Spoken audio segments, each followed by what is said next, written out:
ولم يرفث ولم يفسق رجع كيوم ولدته أمه صدق رسول الله صلى الله عليه وسلم. அல்லாஹுடைய தூதர் கண்மணி நாயகம் ரசூலை கரீம் ஸல்லல்லாஹு அலைஹி வஸல்லம் அவர்கள் அருளினார்கள், ஒரு மனிதர் ஹஜ்ஜி செய்தார். அவர் அந்த ஹஜ்ஜில் எந்த பாவமும் செய்யவில்லை, வரம்பு மீறி நடக்கவில்லை, முறையாக எப்படி ஹஜ்ஜை நிறைவேற்ற வேண்டுமோ அப்படி ஹஜ்ஜை நிறைவேற்றினார். ஹஜ்ஜிலே தடுக்கப்பட்ட எந்த ஒரு காரியத்தையும் அவர் செய்யவில்லை என்றால் ரஜஅத் கயௌமின் வலதத்துஹு உம்முஹு, அன்று பிறந்த பாலகனை போல் அவர் திரும்புகிறார், திரும்பிவிட்டார் என்று ரசூலுல்லாஹி ஸல்லல்லாஹு அலைஹி வஸல்லம் அருளினார். ஹாஜிகள் ஹஜ்ஜை முடித்து அருளை சுமந்து தாயகம் திரும்பிக் கொண்டிருக்கிற இந்த நல்ல நேரத்தில் ஹாஜிகள் எப்படி ஹஜ்ஜிலிருந்து திரும்புகிறார்கள், எப்படி திரும்ப வேண்டும் என்பதை இந்த ஹதீஸில் ரசூலுல்லாஹி ஸல்லல்லாஹு அலைஹி வஸல்லம் தெளிவுபடுத்துகிறார்கள். அன்று பிறந்த பாலகன் எப்படி இருப்பானோ அதை போல ஹாஜி இருக்க வேண்டும். அன்று பிறந்த பாலகர் எப்படி இருப்பார்? குழந்தையும் தெய்வமும் குணத்தால் ஒன்று என்று தமிழிலே சொல்லுவார். ரஹ்மான் தெய்வத்தினுடைய குணம் ரஹ்மானுடைய என்ற குணம்.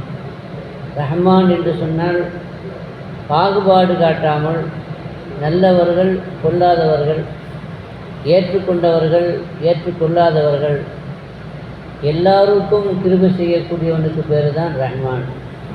இந்த தெய்வீக குணத்தில், ரஹ்மானுடைய குணத்தில் ஹாஜிகள் இருப்பார்கள், இருக்க வேண்டும். குழந்தை அது எப்படி பிறந்த அன்றைக்கு எப்படி இருக்கிறது, போக போகத்தான் அது துன்யாவின் பக்கம் இழுக்கப்படுகிறது. ஆரம்பத்தில் பிறந்த உடனே அது இந்த உலகத்திற்கு வந்து விட்டாலும் கூட அதனுடைய மனநிலை எப்படி இருக்கும் என்றால், நீங்கள் குழந்தையினுடைய கண்களை பார்த்திருக்கலாம். பிறந்த குழந்தையை மடியில் வைத்து நீங்கள் அதை பார்க்க வேண்டும், அதனுடைய கண்களை பார்க்க வேண்டும். அது எதையோ பார்த்து கொண்டிருக்கும். அது எதை பார்க்கிறது? நீங்கள் நினைப்பீர்கள் நம்மை பார்க்கிறது, நம்மளை பார்த்து சிரிக்குது அப்படின்னு நினைப்பீங்க ஆரம்பத்தில். ஆனால் ரெண்டு நிலை இருக்கிறது. ஒரு மனிதனுடைய ஆரம்ப நிலை பிறந்த குழந்தையினுடைய நிலை, ரெண்டாவது மரணிக்கக்கூடிய தருவாயில் அவன் இருக்கக்கூடிய நிலை. இந்த ரெண்டு நிலையிலையுமே அவங்களுடைய பார்வை நம்மை நோக்கி இருந்தாலும் அவர்கள் நம்மை பார்க்கவில்லை. குழந்தையை பொறுத்த வரைக்கும் பிறந்த அந்த நேரத்தில், பிறந்த அந்த தினத்தில் அவர்கள் பார்ப்பது அவர்கள் எங்கிருந்து வந்தார்களோ அதைத்தான் பார்த்து கொண்டிருக்கிறார்கள்.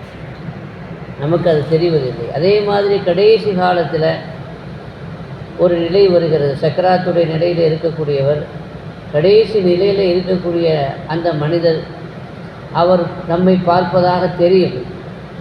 அல்லாஹ் அந்த நிலை குறித்து குர்ஆனிலே சொல்கிறான். அதாவது நீங்கள் பக்கத்தில் இருப்பீங்க, சுற்றி இருப்பீங்க, ரொம்ப நெருக்கமாக இருப்பீங்க. அல்லாஹ் சொல்கிறான், அதை விட நெருக்கமாக நான் அவருக்கு இருப்பேன் என்று சொல்கிறேன். ரெண்டாவது, அத்தா நான் மகள் வந்திருக்கிறேன் அப்படின்னு அமெரிக்காவிலேருந்து மகள் வந்திருப்பாங்க அத்தாவை பார்க்குறதுக்கு. பக்கத்தில் நின்று அத்தா நான் மகள் வந்திருக்கிறேன், யூஎஸ்லேருந்து வந்துட்டேன், உங்களை பார்க்க வந்துட்டேன்னு சொல்லுவாங்க. அல்லது யூகேலேருந்து நான் வந்துட்டேன் மகன் சொல்லுவார். பார்க்க வந்த ஒவ்வொருவரும் தன் உறவை சொல்லி நான் வந்துட்டேன்பா அப்படின்னு சொல்லுவாங்க.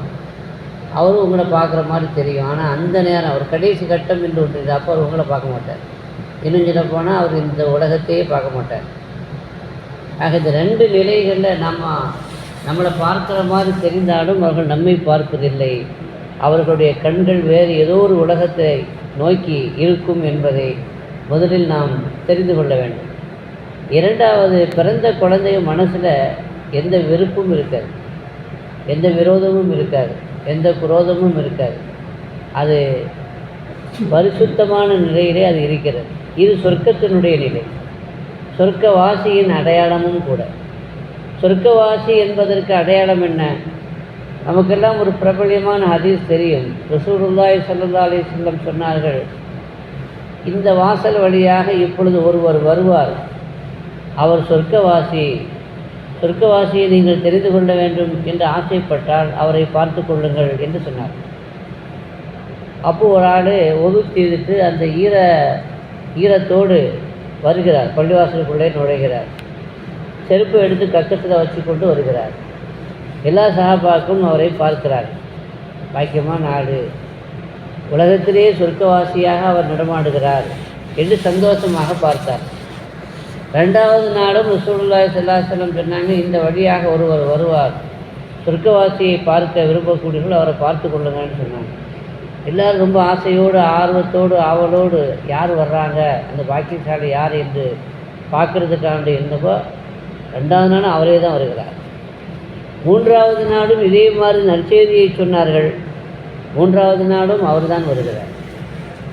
அப்படி என்ன அவர் அமல் செய்திருப்பார்? சஹாபாக்களை பொறுத்த வரைக்கும் நம்மள மாதிரி செய்தியை கேட்டு இந்த காதில் கேட்டு அந்த காதில் இங்கே வாங்கி அங்கே விடக்கூடியவங்கள் அல்ல.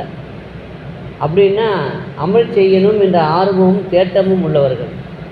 அவர் சொர்க்கவாசி அப்படின்னா சொர்க்கவாசியாக ஆகுவதற்கு அவர் என்ன அமல் செய்திருப்பார், அதை நாம் தெரிந்து நாமளும் அந்த அமலை செய்து நாமளும் வர மாதிரி சொர்க்கவாசியாக ஆகணும் என்ற ஆர்வம் அப்துல்லா இப்னு அம்ர் இப்னு ஆஸ் ரலியல்லாஹு அன்ஹு அவர்களுக்கு ஏற்படுகிறது.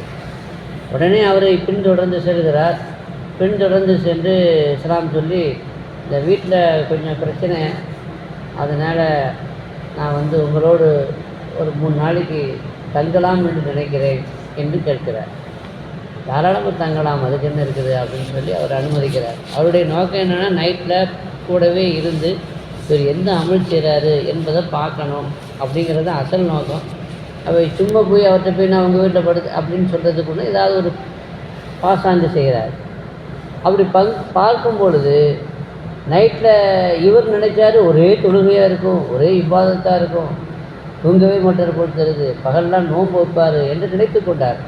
ஆனால் அவர் அப்படிலாம் இருக்கிற மாதிரி தெரியல. அவர் கொஞ்ச நேரம் எல்லாரையும் போல் கொஞ்ச நேரம் நல்ல தூங்குறாரு. கொஞ்ச நேரம் எழுந்து எல்லோரும் தஹஜ்ஜுத் தொழக்கூடிய பழக்கம் உள்ளவர்கள் எப்படி எழுந்து தொழுவார்களோ அது மாதிரி தொழுகிறார். இதுதான் பகல்லையும் அப்படி தான், சாதாரணமாக தான், நார்மலாக தான் அவர் இருக்கிறார். வித்தியாசமாக அவருக்கு தெரியல. அப்போ ஒரு நாள் அப்படி இல்லை, 2வது நாளும் அப்படி தான் இருக்கிறாரு, 3வது நாளும் அப்படி தான் இருக்கிறார். இது பெரிய ஏமாற்றம்.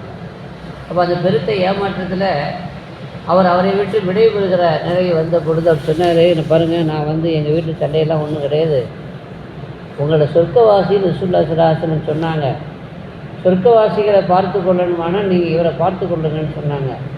அப்படி என்ன நீங்கள் அமல் செய்வீங்கன்னு பார்க்குறது தான் வந்தேன். ஆனால் அப்படி ஒன்றும் விசேஷமாக என்னுடைய பார்வையில் நீங்கள் அமல் செய்கிற மாதிரி தெரில. இன்னும் நிலப்போனால் என்னை விட கம்மியாக தான் அமல் செய்கிற மாதிரி இருக்குது, நான் உங்களை விட அதிகமாக அமல் செய்கிறேன் என்றெல்லாம் சொன்னார். எப்படி என்னங்க அப்படி விசேஷமாக செய்கிறீங்கன்னு கேட்டாராம். அவர் ரசூலுல்லாஹி ஸல்லல்லாஹு அலைஹி வஸல்லம் என்னை பற்றி அப்படி ஒரு நற்செய்தி சொன்னாங்களா, ரொம்ப சந்தோஷம், அல்ஹம்துலில்லாஹ். ஆனால் நான் என்ன அமல் செய்கிறேன், நீங்கள் பார்த்தீங்கல்ல, அதுதான் நான் அமல் செய்கிறேன், வேறு என்னுடைய அமல்களில் வித்தியாசங்கள் எதுவும் இல்லை அப்படின்னு சொன்னாராம். சரிங்க அப்படின்னு அஸ்ஸலாமு சொல்லிட்டு என்ன செய்துட்டாரு, விடைபெறுகிற பொழுது திரும்ப அவரை கூப்பிட்டுறாங்க, வாங்க அப்படின்னு. அமலை பொறுத்த வரைக்கும் இதுதான் நான் செய்த அமல்கள், செய்கிற அமல் இதுதான், நீங்கள் பார்த்தீங்கல்ல அதுதான், அதில் ஒன்றும் வித்தியாசமாக இல்லை. ஆனால் ஒரே ஒரு விஷயம் என்ன அப்படின்னா, நைட்டில் படுக்க போகும் பொழுது நான் கொஞ்சம் நேரம் சுய தரிசனம் செய்வேன். என்னுடைய சுயத்தை நான் தரிசனம் செய்வேன். என்ன தரிசனம் செய்வேன்? இன்று காலை முதல் மாலை வரைக்கும் நாம் யாரின் மீதாவது நம்ம கல்வியில் வருத்தம் வந்திருக்குதா, வெறுப்பு வந்திருக்குதா, ஒரு வகையான குரோதம் மனசில் ஏற்பட்டிருக்குதான்னு பார்ப்பேன். அப்படி பார்க்கும் பொழுது யார் மீதாவது வெறுப்பு வந்தால் அந்த வெறுப்பை நீக்கிடுவேன்.